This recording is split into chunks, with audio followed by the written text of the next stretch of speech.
suis Caroline Valentin, fondateur de l'atelier Valentin Broderie, avec une vraie spécialisation et un vrai goût pour le spectacle, les pièces uniques, les pièces d'exception. Héloïse Gilles, je dirige la maison d'éventail du Velleroy, qui est une maison qui a été créée à Paris en 1827 et qu'on a relancée en 2010. On a deux types d'éventails, des éventails qui sont des pièces uniques, des pièces d'exception, et des éventails de prêt-à-porter.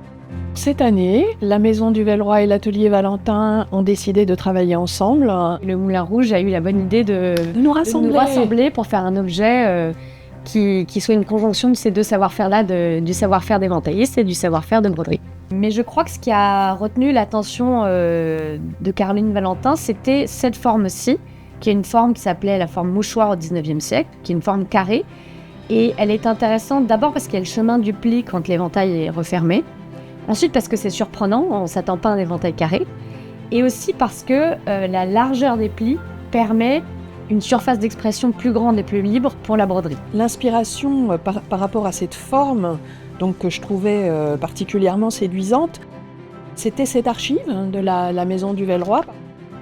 Comme c'est dans le cadre des 135 ans du Moulin Rouge, l'idée c'est d'évoquer bien évidemment cette grande maison, c'est-à-dire Montmartre en fait, où finalement le Moulin Rouge du haut de sa colline domine, et la vigne en fait, qui est la vigne de Montmartre. On a finalement tout le thème de l'automne qui va être décliné dans des très jolis fils, ce qu'on appelle des laminettes, donc c'est-à-dire des fils métallisés. Et on va jouer sur une gamme d'automne. Ce sera un éventail d'automne, comme tu disais, c'est les vendanges à Montmartre. Maintenant démarre la partie la plus difficile, je dirais, du travail, parce qu'encore une fois, c'est totalement expérimental. En espérant qu'on n'ait pas de problèmes techniques qui surviennent en cours de route, et qu'on arrive à retranscrire toute la beauté de l'objet qu'on veut fabriquer.